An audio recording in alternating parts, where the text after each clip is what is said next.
Eu começo lendo um texto curto, mas que qualquer pessoa, desde a mais simples, desde a de menos ou menor cultura, vai entender. O texto é Romanos capítulo 9, versículo 15. Pois ele diz a Moisés: terei misericórdia de quem eu quiser ter misericórdia, e terei compaixão de quem eu quiser ter compaixão. Quem é este ele falando com Moisés aqui? Ele diz a Moisés, quem é ele? A resposta está em Êxodo, capítulo 33, versículos 17 e 19. Êxodo 33, 17 e 19. Então disse o Senhor Deus a Moisés. É ele que nós lemos em Romanos. Disse o Senhor Deus a Moisés: eu farei passar toda a minha bondade por diante de ti, e proclamarei o nome do Senhor diante de ti. E terei misericórdia de quem eu tiver misericórdia, e me compadecerei de quem eu me compadecer. Ou eu terei misericórdia de quem eu quiser, e vou me compadecer de quem eu quiser.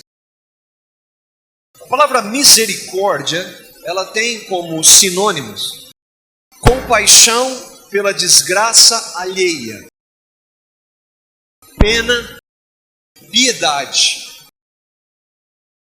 E uma das compreensões que nós vemos na Escritura, misericórdia é Deus não nos dando aquilo que nós merecemos. O que esse texto que nós acabamos de ler quer dizer? O que o texto está dizendo? Deus diz que eu vou ter misericórdia de quem eu quiser ter misericórdia. Eu vou ter compaixão de quem eu quiser. Eu sou Deus. Por isso que eu disse que qualquer pessoa vai entender e entende o que está escrito. Deus está dizendo, eu vou ter misericórdia de quem eu quiser. O irmão John Piper, ele traz uma compreensão desse texto e diz assim: Deus é livre, e é Ele, e não nós, que tem a palavra final e decisiva sobre quem, dentre os rebeldes e espiritualmente mortos, ressuscitará para uma nova vida. Nenhum de nós merece ser vivificado. Nenhum de nós tem o poder para fazer isso acontecer. Se alguém é salvo, Deus fez isso. Por causa de textos como este, onde Deus está dizendo, eu vou ter misericórdia de quem eu quiser. Durante a história do cristianismo, não foram poucos e não são poucos que tornaram-se ateus, que negaram a Escritura, isso não pode ser Deus, que adotaram outras crenças, eu não aceito o Deus da Escritura, que blasfemaram contra Deus. Essa semana, preparando o estudo e orando ao Senhor e buscando outros irmãos, lendo outros irmãos, eu vi um conhecido que já faleceu, autor chamado José Saramago, Prêmio Nobel de Literatura. Um homem muito respeitado, um ateu professo. E ele diz, esse Deus da Bíblia é um Deus cruel e eu o rejeito. E tantos outros hoje, e tantos outros jovens que questionam o Deus da Escritura. Como como você reage a isso que nós lemos? Porque o que os outros pensam não interessa nem para mim, nem para você. Como é que você reage ao ouvir dizendo: Deus, eu vou ter misericórdia de quem eu quiser e vou ter compaixão de quem eu quiser? Você acha que isso é injusto? Você não concorda? Ou você não aceita? Ou porque isso é muito difícil você evita? Ou você não quer ouvir sobre isso? Essa é uma postura que às vezes eu e vocês tomamos, mas não é uma postura de cristãos. Mas há cristãos que defendem. Conversava com um irmão recentemente, que quando ele chega em textos como esse de Romanos 9, esse não é o Deus que eu acredito. Um outro irmão, quando nós estávamos estudando Romanos há algum tempo atrás, nós estudamos por 2 anos a carta de Paulo aos Romanos aqui, e quando nós íamos chegar no capítulo 8 de Romanos, ele disse que eu deveria parar de estudar Romanos. E como eu disse, eu vou parar só quando acabar a carta, ele foi embora. E um outro que disse de uma pessoa, de um líder, esse líder muito conhecido, já citei também, que uma mulher, quando ela não era cristã, e esse líder, ele receitou que ela lesse a Bíblia. E ela começou os evangelhos, lendo os evangelhos. E ela achou Jesus maravilhoso, os evangelhos. E aí ela não conseguiu parar nos evangelhos, ela foi para Atos, e depois ela foi para Romanos. Mas quando chegou nesse texto, essa pessoa não era cristã. Ela disse: que Deus é esse que tem misericórdia de quem quer? Esse Deus eu não quero. Ela não foi ensinada por um teólogo, ela não foi ensinada por um pastor, ela leu e ela entendeu o que estava escrito. E ela, na sua postura honesta, disse: esse Deus eu não quero. Nós vamos continuar estudando João, é o que nós vamos fazer. O que esse texto tem a ver com o que nós vamos ver? Nós vamos entender, eu espero que você entenda. Não seria melhor evitar textos como esse? Um irmão disse também: não, esse tipo de assunto não pode se falar. Mas está na Bíblia. Toda a Escritura é o quê? Divinamente inspirada. Tudo que foi escrito, para o nosso ensino foi escrito. Como é que eu vou dizer: não, isso não? Sabe por que esse texto dói aos nossos ouvidos? E se não dói no seu é por causa da graça. Primeiro porque há resquícios em nós do nosso maior pecado. E sabe qual é o nosso maior pecado? Foi o primeiro deles. Quando o diabo disse: como Deus vocês vão ser. E eu quero ser Deus. Eu quero controlar, eu quero ter respostas para tudo. Eu quero concordar e discordar. Eu quero não aceitar. Eu quero estabelecer limites. E o outro é que nós temos um homem em alta conta. O outro erro é que nós consideramos o homem, o ser humano, como um ser muito elevado. Mas qual deveria ser a nossa postura diante de textos como esse? Há vários outros. A de Moisés, que não questionou quando Deus disse isso. Moisés, eu vou ter misericórdia de quem eu quiser. E Moisés não questionou a Deus. Ele está falando com Deus. Ele não questionou a Deus. A de Jó. Vocês sabem a história de Jó, sofreu sem saber porquê. Perdeu 10 filhos de uma vez. E ele está sofrendo, é natural, era um homem, era que cria no Senhor, mas ele está sofrendo com a dor, e é um momento que às vezes ele questiona. Mas depois, quando Deus fala com ele: Jó, o que você sabe, Jó? E aí Jó diz: eu sei que tudo podes, e que nenhum dos teus propósitos pode ser impedido, Senhor Deus. Eu falei de coisas que eu não entendia, coisas tão maravilhosas que eu não poderia saber. Por isso, Senhor Deus, depois de Deus ter tirado 10 filhos dele, ele disse: eu me arrependo no pó e na cinza. Ou de Isaías, quando ele vê a grandiosidade de Deus, a santidade, ele diz: eu estou perdido porque eu sou um homem de lábios impuros, habito no meio de um povo de impuros lábios, os meus olhos viram o Rei, o Senhor dos exércitos, e a minha posição diante de Deus é me prostrar diante dele. Ou de João, do apóstolo João, que não discordou de Jesus quando disse: eu vos disse, Jesus está dizendo, e João escrevendo, eu vos disse que ninguém pode vir a mim se por meu Pai não lhe for concedido. Ninguém pode vir a mim se por meu Pai não for lhe concedido. Ou de Paulo, que depois de tratar da soberania de Deus, ele diz: ó, a profundidade das riquezas, tanto da sabedoria como da ciência de Deus, quão insondáveis são os seus juízos, quão inescrutáveis os seus caminhos. Quem compreendeu a mente do Senhor? Esses homens de Deus não questionaram Deus. Marco, você entende o que nós lemos de Romanos? Não, não entendo. Eu não sei explicar. Porém, eu não acho injusto. Eu não tenho a petulância de dizer que eu não concordo. Mesmo sem entender, eu me prostro diante de Deus.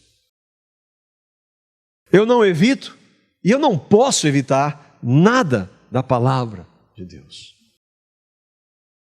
Por mais que nós não entendamos. Evangelho de João, no capítulo 3, nos versículos 16 a 20. Para nós nos localizarmos, e é importante que você leia todo o capítulo para poder entender. Especialmente quando Deus diz que o Espírito Santo é como o vento, ele sopra onde ele quer. Assim, é todo aquele que é nascido do Espírito, Deus faz de uma maneira sobrenatural, que nós não entendemos, faz segundo a vontade soberana dele. E então, ele vai tratar do mundo que Deus amou, que é o texto que nós vamos ler, João capítulo 3, os versículos 16 até o versículo 20. Porque Deus amou o mundo de tal maneira que deu o seu Filho unigênito, para que todo aquele que nele crê não pereça, mas tenha a vida eterna. Porque Deus enviou o seu Filho ao mundo, não para que condenasse o mundo, mas para que o mundo fosse salvo por ele. Quem crê nele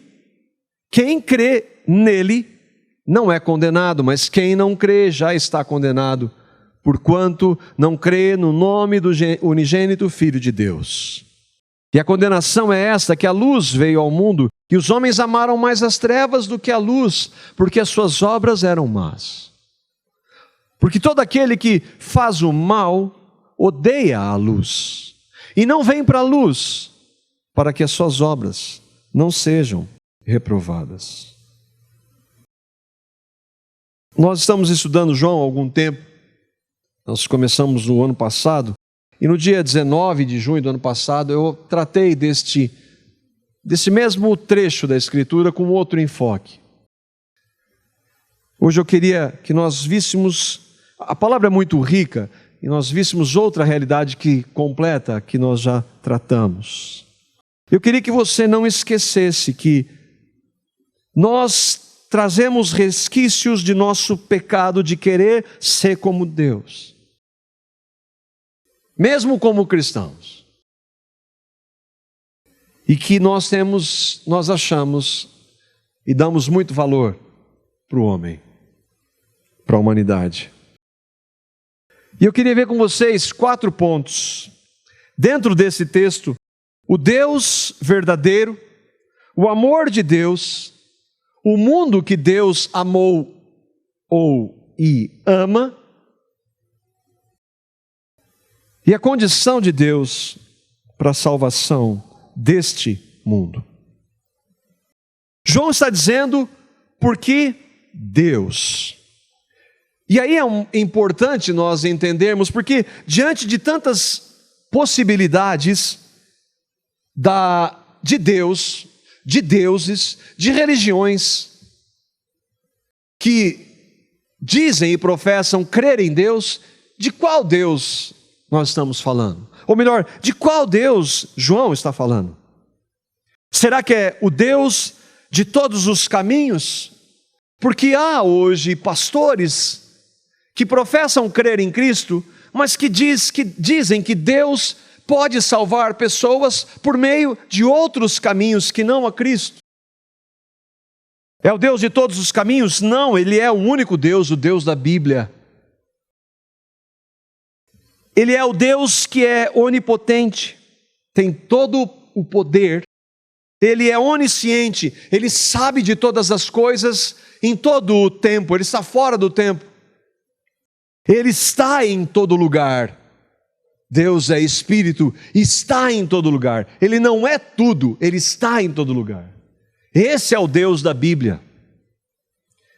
E que por ser Deus, e aí é o ponto, por ser Deus, Ele poderia evitar um mal que existe, mas Ele não fez isso. Aliás, Deus decretou tudo o que existe. Mas Ele é o autor do pecado? Não. Deus não é o autor do pecado. Deus abomina o pecado. Ele mandou Cristo para condenar o pecado e vai tratar do pecado de uma vez por todas. Já tratou, mas a realidade do pecado um dia vai acabar. Mas Deus, de uma forma que nós não entendemos, ainda assim se utiliza do pecado. E o Deus da Bíblia, que é o amor, e que é o Deus que é amor, e que hoje se diz em muitos círculos de que Deus é amor, e que mesmo que você rejeite a Cristo, Ele é amor, e todo mundo vai ser salvo no final. O Deus que é amor, Ele também é um Deus que é justo, santo, e essa definição fez com que Moisés tremesse diante dele. Ele é fogo consumidor. Deus, Ele é justo em todos os seus caminhos. Deuteronômio capítulo 32, versículo 4. Ele é a rocha e as suas obras são perfeitas. Todos os seus caminhos são justos. É Deus fiel que não comete erros. Justo e reto Ele é. Deus não erra. Todos os seus caminhos são justiça, ou são justos. Incluindo aqueles que estão debaixo da soberania dEle, que Ele não tem participação com o pecado, mas Ele usa de uma forma que nós não compreendemos. E daí então, se nós não conseguimos entender isso, como nós podemos querer questionar qualquer coisa dEle? Esse Deus, Ele é santo, e santo é separado, Ele é 3 vezes santo, porque Pai, Filho e Espírito, o Deus trino, que alguns agora virou moda agora dizer que não há mais trindade. Essas são heresias que vêm e que vão. Deus da Bíblia é Pai, Filho e Espírito, e se você já ouviu alguém dizer que não é verdade, não dê ouvidos, porque essa pessoa, seja ela quem for, é um herege e não crê na Escritura, na palavra de Deus. Deus é santo, santo, santo, é o Senhor dos exércitos. Toda a terra está cheia da sua glória. O que Ele é santo? Ele não compactua nada com nenhuma forma de pecado. Inclusive aquelas que eu e vocês às vezes achamos que não são tão graves assim. Deus não tem nada a ver, nenhuma relação com o pecado.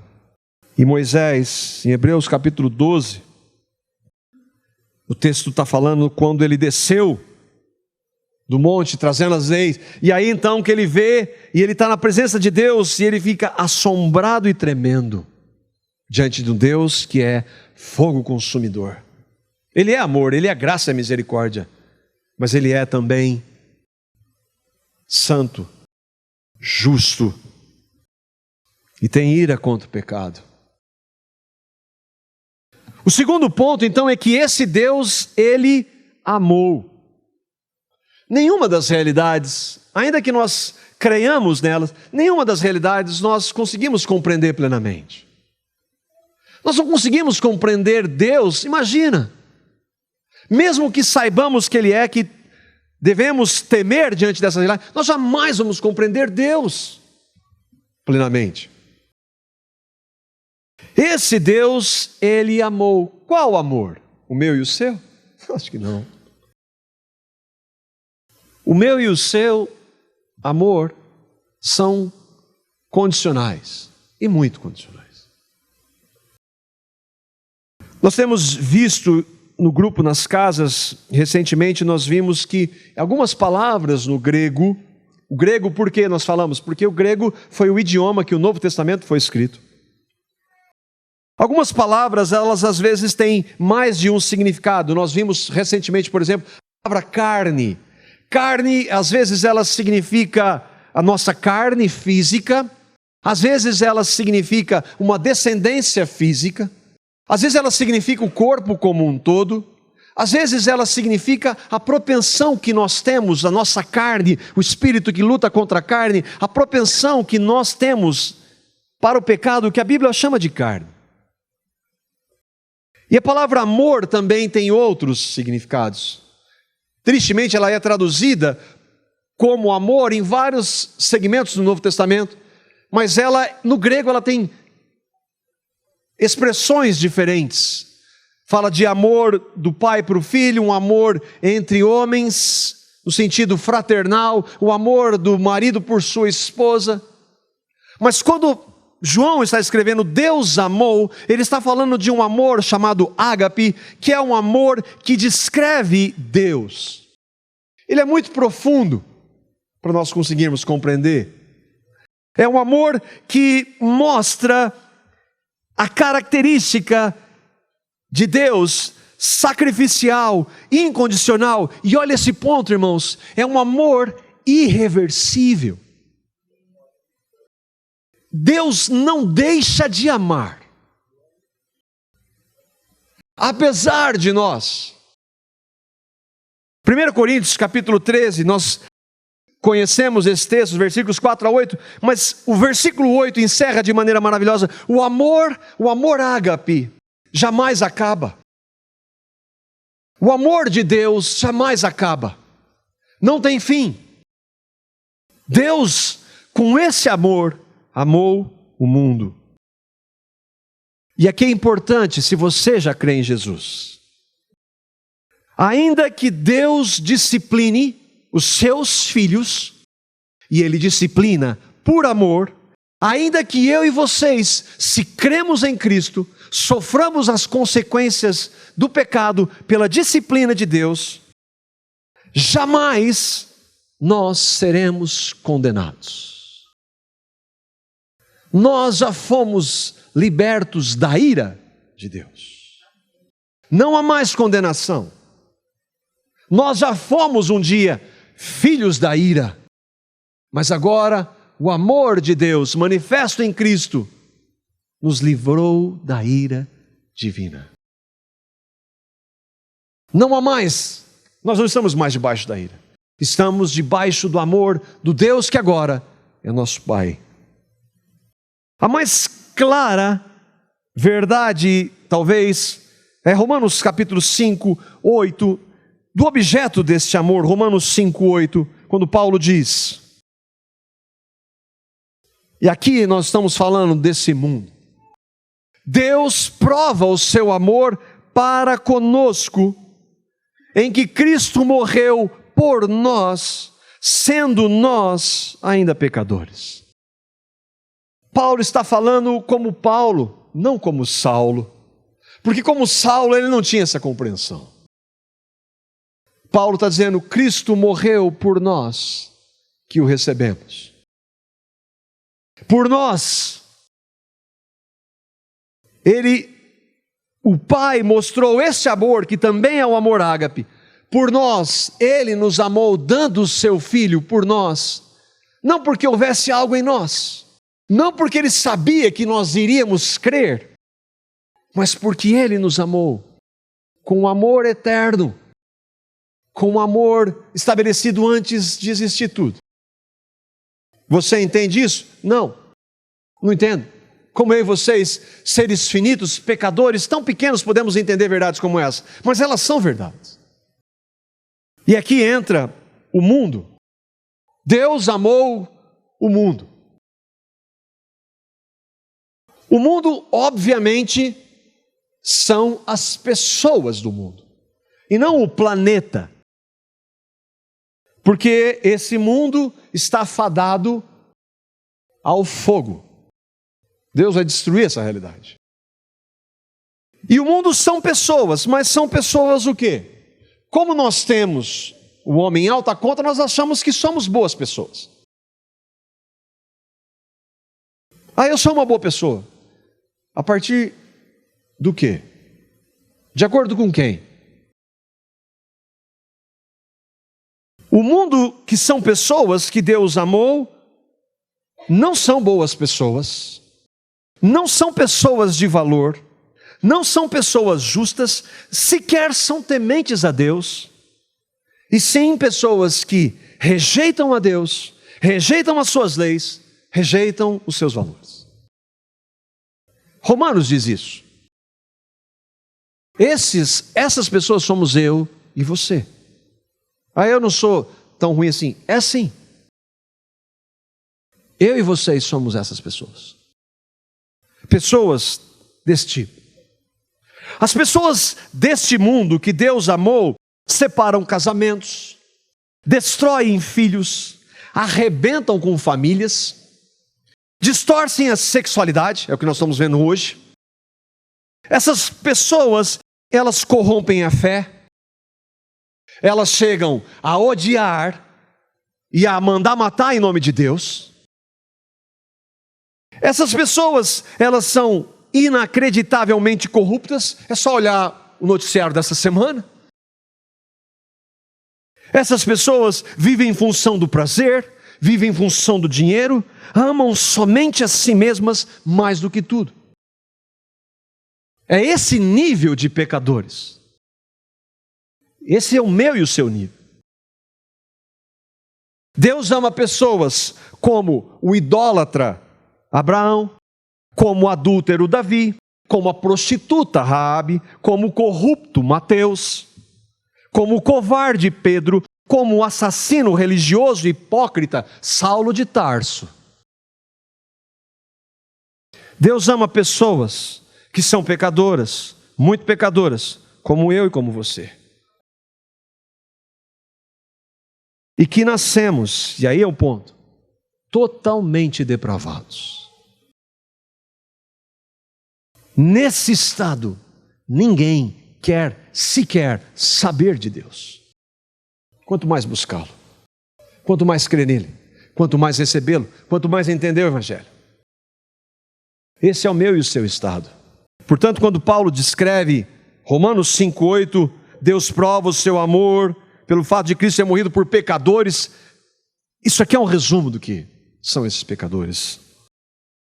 E Ele deu o seu Filho sem pecado, Deus encarnado por esses pecadores.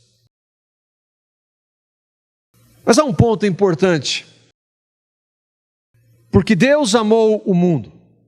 Que mundo é esse? Assim como amor, assim como carne, a palavra mundo na Bíblia tem mais de um significado. Eu queria ver com vocês alguns deles.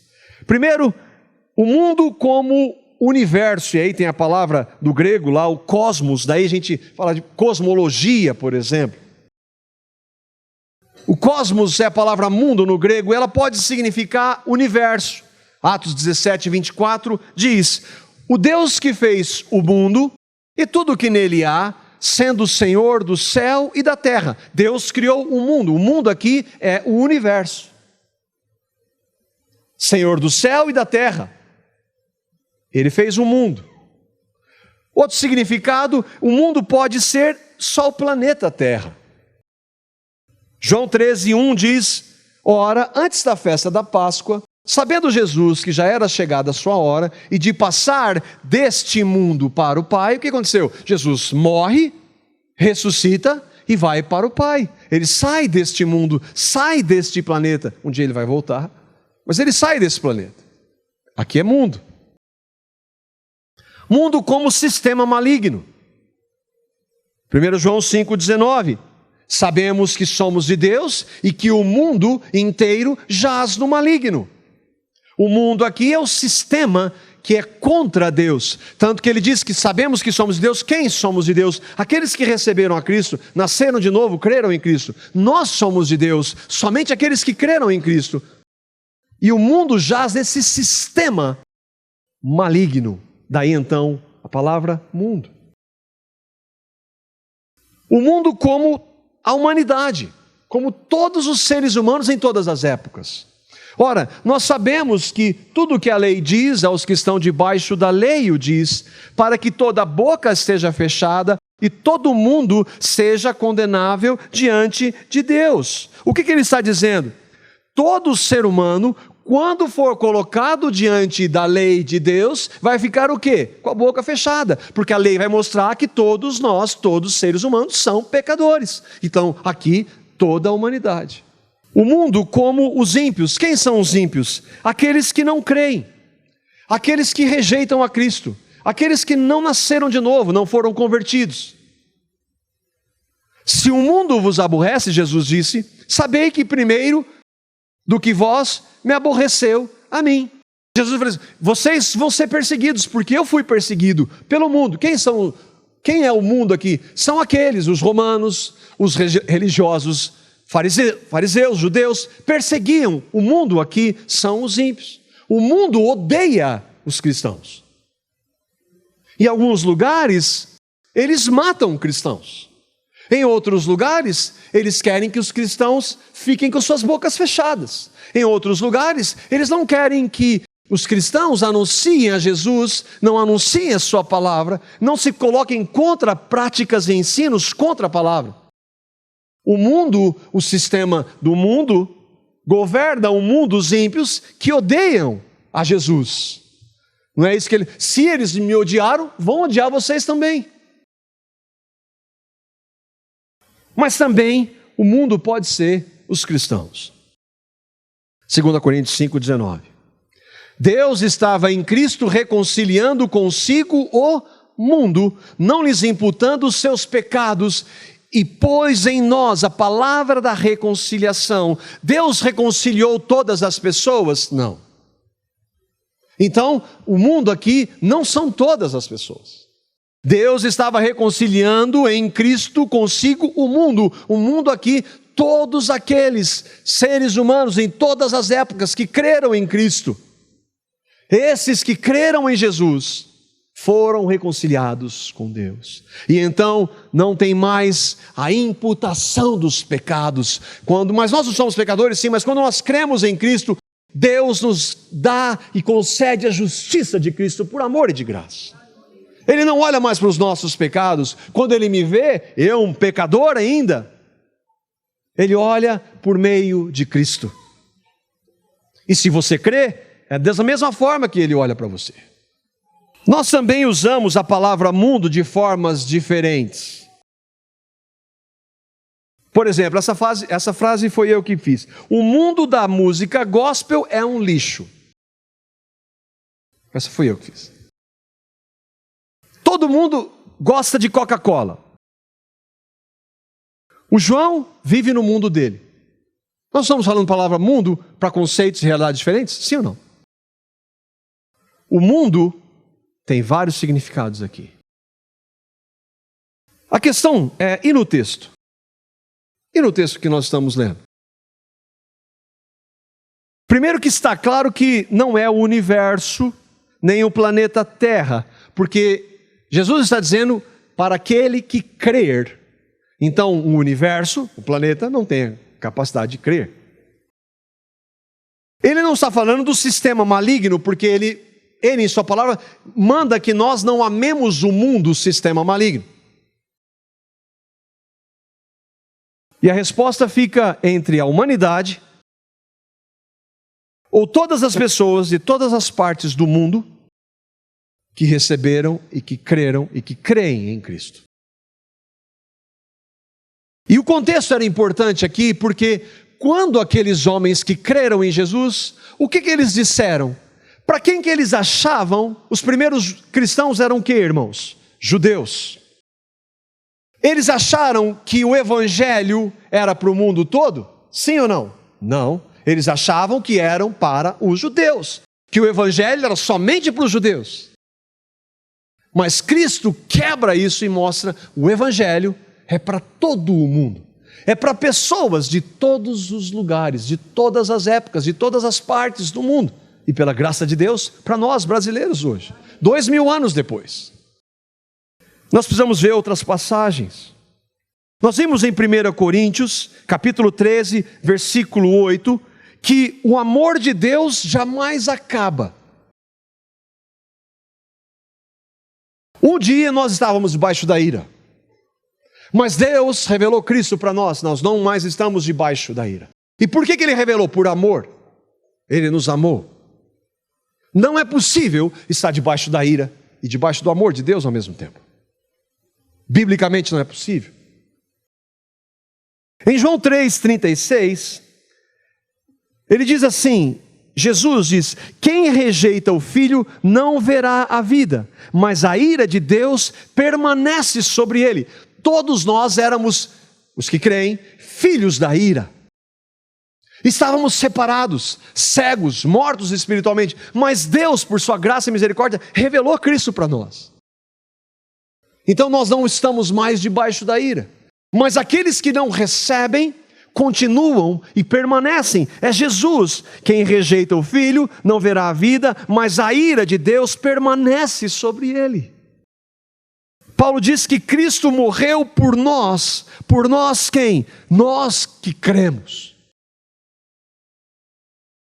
Em João 17,9, Jesus diz, eu rogo por eles, não rogo pelo mundo, mas por aqueles que me deste, porque são teus. Jesus está rogando pelo mundo todo? Não. Eu rogo por eles. Eles quem? Eles, Pai. É só você ler o texto, que tu me deste. Pai, o Senhor me deu ovelhas. O Senhor me deu do mundo. Eu não rogo pelo mundo. Eu rogo por eles. Em Apocalipse 5,9, a palavra diz que Jesus comprou, porque foste morto e com teu sangue compraste para Deus homens de toda tribo, língua, povo e nação, ou seja, de todo o mundo.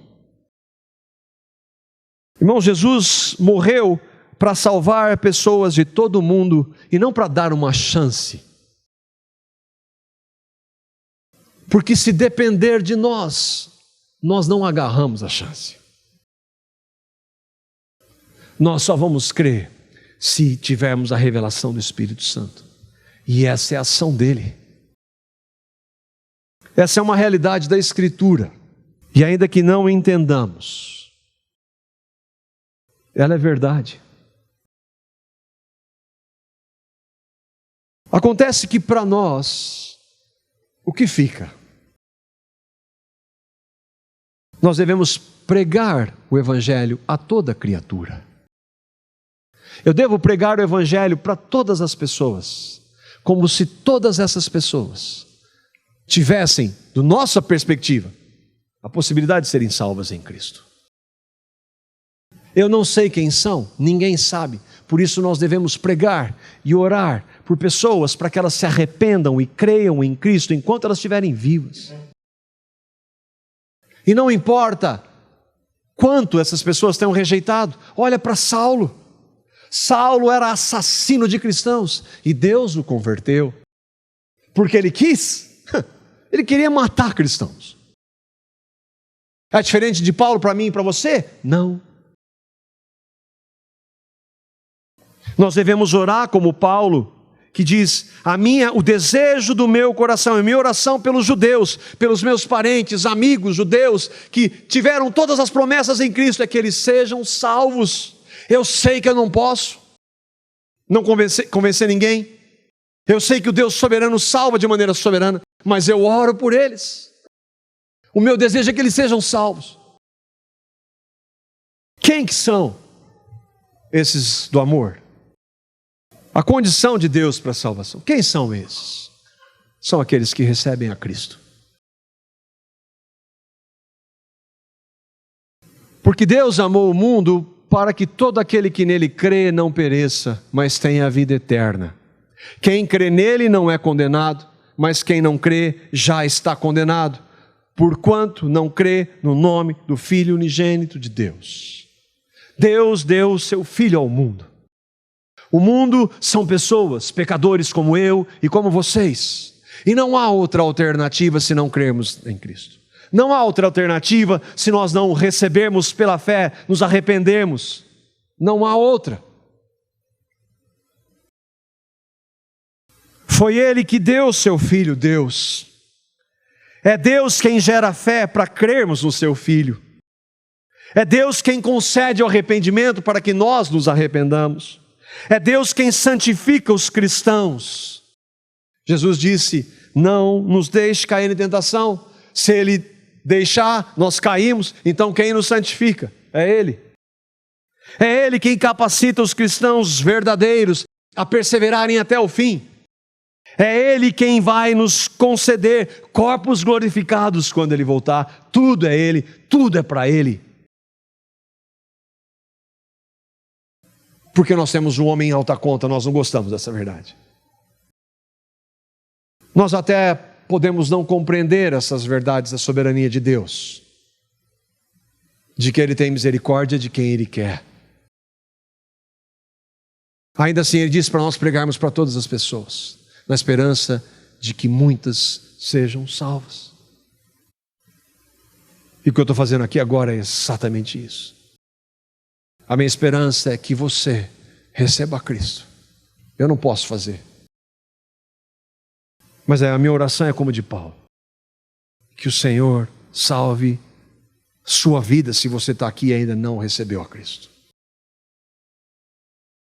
Se você não recebeu, você está debaixo da ira de Deus. Por mais difícil que seja dizer isso. Eu um dia estive debaixo dessa ira. Mas pela graça Ele revelou Cristo para mim. Pela graça eu pude crer, não porque eu sou melhor, que eu entendo mais de quem quer que seja, não. Porque Ele fez isso por amor e misericórdia. Se você rejeitar a Cristo, você vai continuar condenado. Não é? O texto diz, aquele que não crê já está condenado. Eu e vocês nascemos condenados. Não é que nós vamos ser, nós já estamos.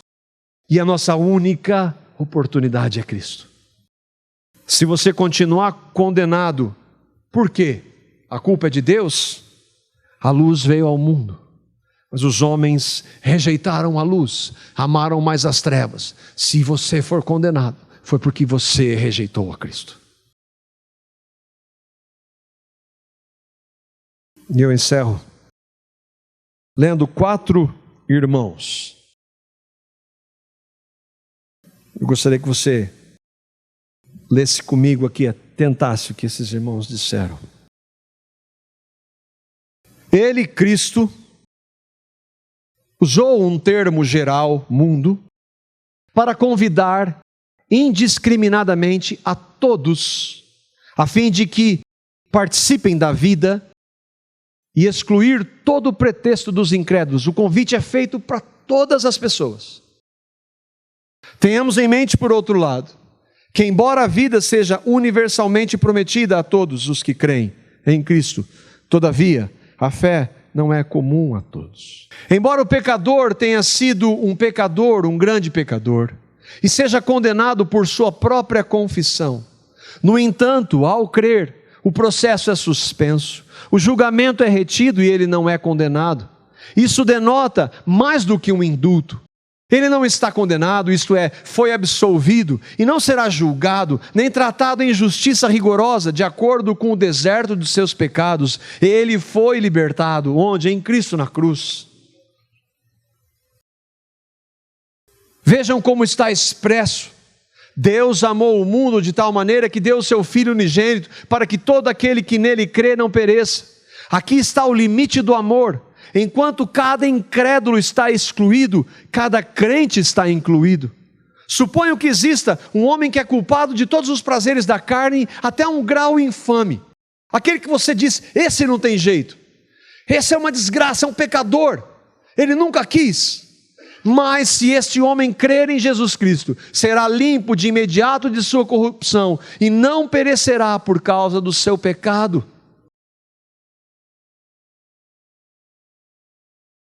E a última citação, para nós que cremos. Sua salvação foi planejada por Deus desde a eternidade. Este é um plano perfeito, um plano eterno, um plano que jamais poderá ser frustrado. Deus planejou e decidiu essa questão antes dos tempos eternos. Deus concretiza e realiza em Cristo esse plano. Não fomos nós que escolhemos a Deus, foi Deus que nos escolheu. E você não foi escolhido por Deus porque Deus previu que você ia crer nele. Não, quando o Espírito Santo regenera você, ele predispõe o seu coração a se voltar para Deus. Nesse momento, você se volta para Deus, voluntariamente, livremente, sem coação. É você quem atende o chamado, é você quem responde à convocação divina. Mas na verdade, você só responde a esse chamado porque Deus já operou em você, tanto querer quanto realizar. Quem abre o seu coração para que você creia é Deus, quem dá a fé salvadora é Deus, quem regenera é Deus, quem converte o seu coração ao próprio Senhor é Ele mesmo, quem concede o arrependimento é Deus. Você já recebeu a Cristo como Salvador e Senhor? Se você já recebeu, louve a Ele, porque foi Ele que fez absolutamente tudo a despeito de você. Você não queria, não há ninguém que busque a Deus, e você não era exceção. Mas se hoje você o busca, louve ao Senhor. Louve ao Senhor.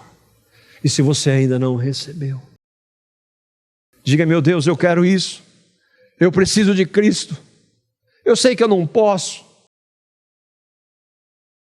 Revela Jesus para mim. Meu desejo é que você se arrependa dos seus pecados e que o Espírito Santo revele Cristo e esse crucificado.